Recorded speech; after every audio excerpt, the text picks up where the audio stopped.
Chosen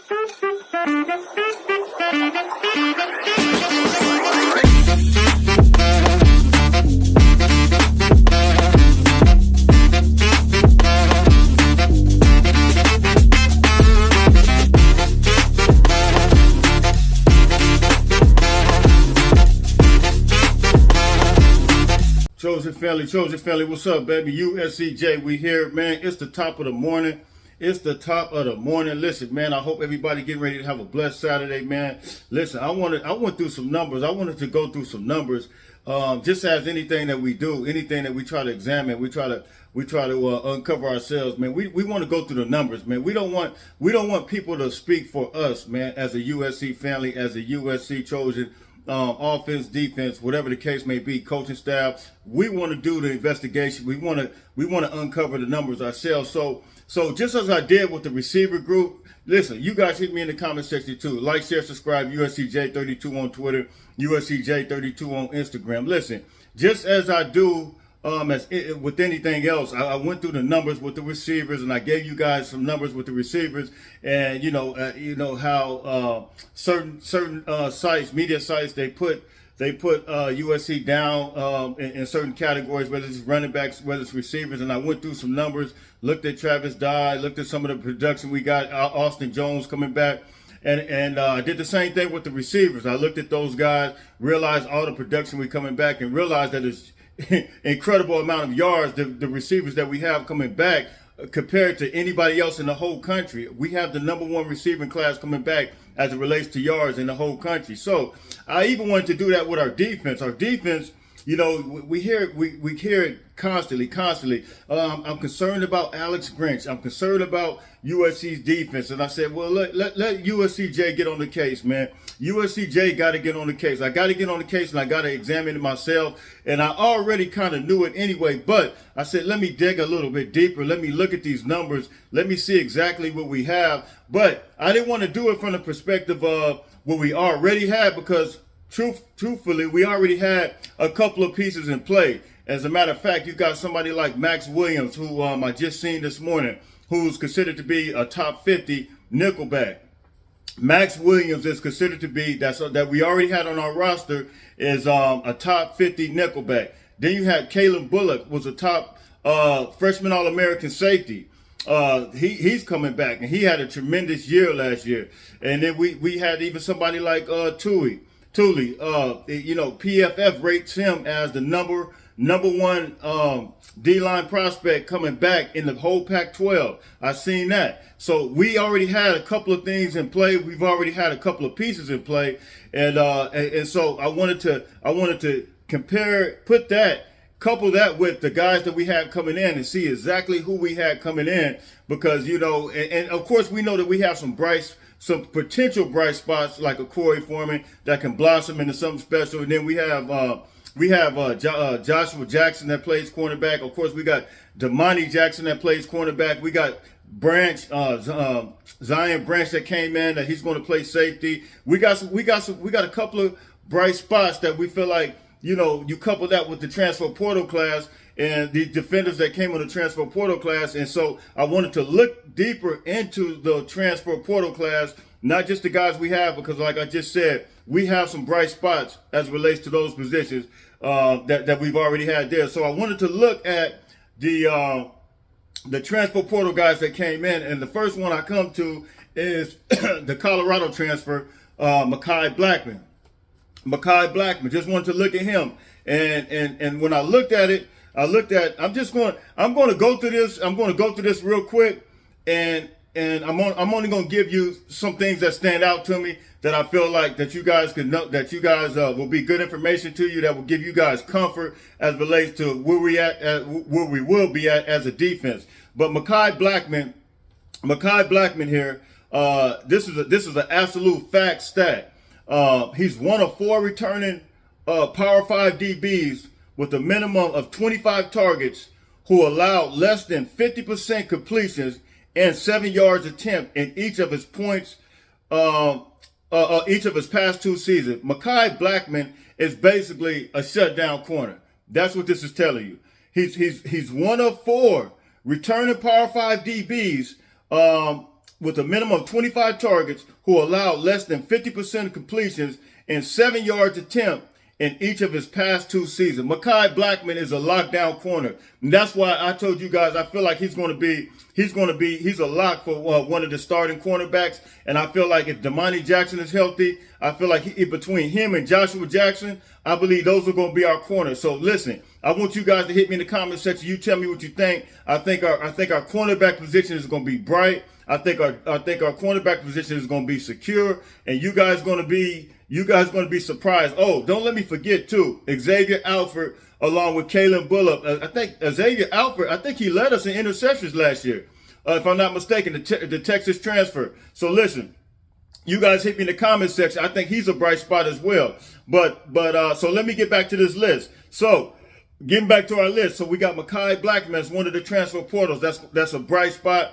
That's that production, just like I told you guys with the receivers, that production is going to translate over it's going to come over here to where we at now, and it's going to be, still produced. He hasn't forgot how to play football, right? He hasn't forgot how to play football. So they're not going to tell you this. So listen, the next one is going to be Eric Gentry. And according to PFF, Eric Gentry, the Arizona State transfer, who was a freshman All-American last year, Eric Gentry, he was only 3rd in the Pac-12 last year, but guess what? Guess who it was? Guess who it was to? It was he was 3rd to behind Devin Lloyd as far as linebackers and Sewell, the linebacker for Utah. Devin Lloyd, you guys know that he went in the 1st round last year, right? You know Sewell was a big-time player last year.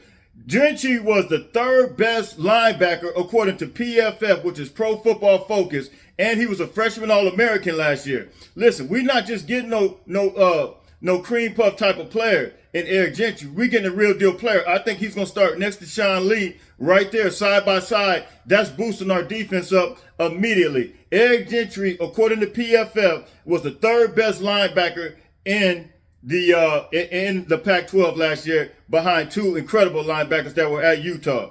Listen, so next we're gonna have Sean Lee. Sean Lee. Of course, you guys know that he got hurt and he lost his position when he was at Alabama. But Alabama has some crazy monstrous-sized linebackers, but they were good. But listen, in 2019, this was his freshman year. 2019, Sean Lee, who's our inside linebacker now, who's going to start for us. I believe he's going to start next to Eric Gentry. He had 86 tackles in 2019, 47 solo, 39 assists, and so that's for a total of 86. And he had 4.5 sacks in 2019. Sean Lee is a heck of a player. He's not just a role player. This is a guy that's going to come in. This is a guy that's going to lead the defense. This is a guy that's going to, him and Eric Gentry, he's going to call the plays on defense, and Eric Gentry is going to be next to him. We got a secure spot as it relates to linebackers. I'm sorry, I just don't think Randall Goldford is going to start over Gentry. I think this is going to be our 2 linebackers, Sean Lee and Eric Gentry. I think that's going to be 2 heck of a linebackers. Then we going over. This is all transfer portal guys. Romello Height, and this is I didn't even realize this about Romello Height. He transferred from Auburn, but he was actually in the 2021 class. This is when you look at some of these guys on our defense, you look at Gentry, and then you look at Romello Height. These are some young guys. So listen, Romello Height. He's an early enrollee guy in 2022 and 2020, and so he was basically in that 2021 class. He graduated early, and so he comes in. And at Auburn, let's see, in 2021 season, he had 18 tackles, including 3 for loss, and appeared in 10 games. Now this is the guy that did that as a freshman, and he's a young guy. And we've seen the flashes. We've seen what he did in the spring game. I seen Romello Height. Streaking across that field, man, like he was straight up, like he was a man amongst boys, and like he was running with a chicken with his head cut off. So listen, that's great potential as it relates to that. Now we want to look at Latrell McCutcheon. He was a 4-star guy coming out of high school, and he was also an early enrollee. And he saw a little action his freshman year. He enrolled early. He was a four-star prospect. He came in spring 2021, which was just last year. And so this means that this guy was a young guy. And so he did see a little bit of action.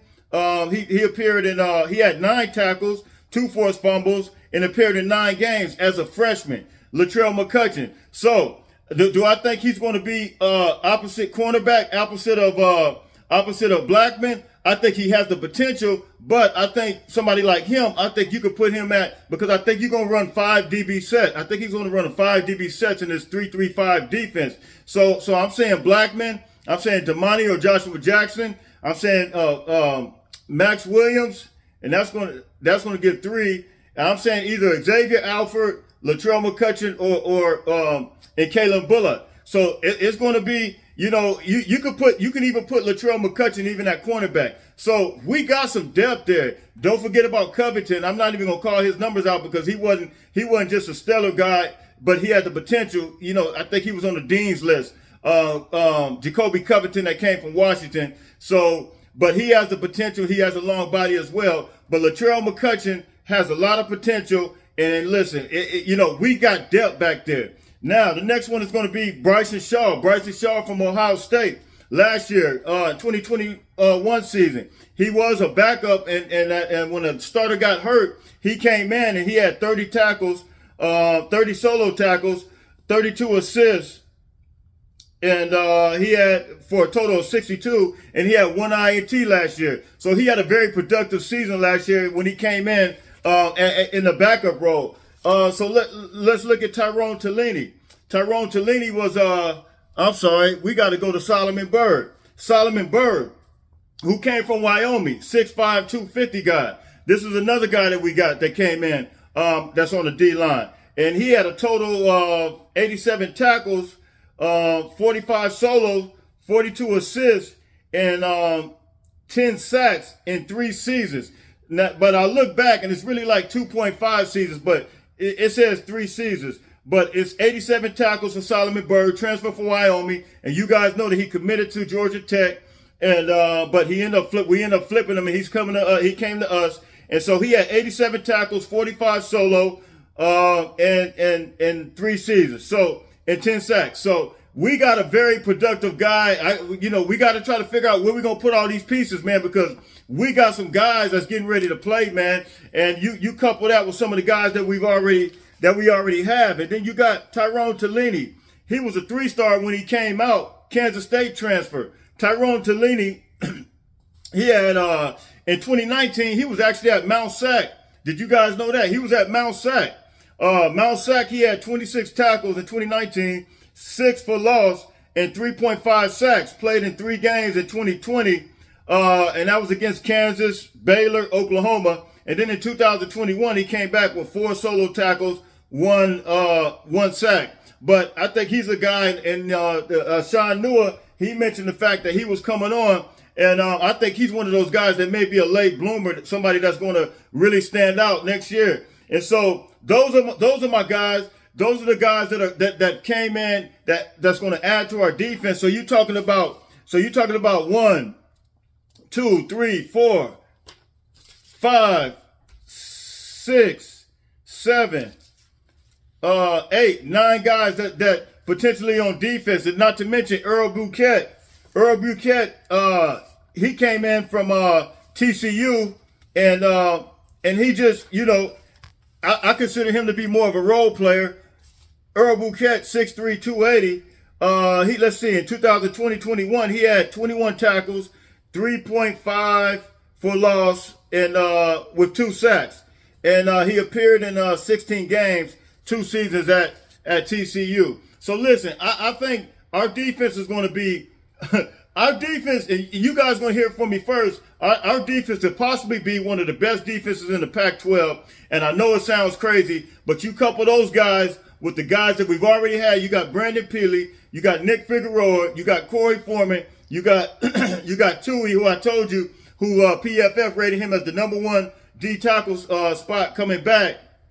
And you couple that with some of the guys we already got, like I told you, Damani Jackson, Zion Branch. I think I think we got a good blend. I think we got some good pieces together. And I think we're going to find that something special within the USC defense. It's going to surprise a lot of people. You hearing it from me first. USC Jay's telling you first. Numbers don't lie. You know, they used to tell us in basketball, you know, we used to shoot, you know, when we used to try to figure out who ball it was, we used to shoot and say ball don't lie, right?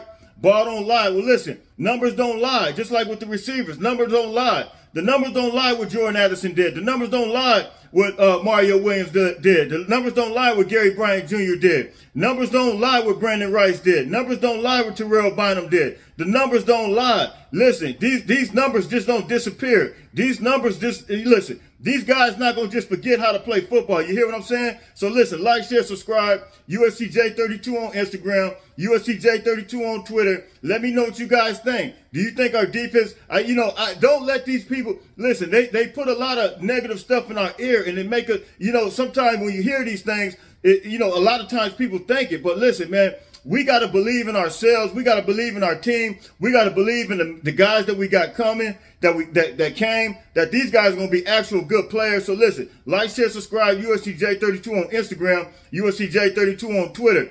Fight on, fight on, fight on.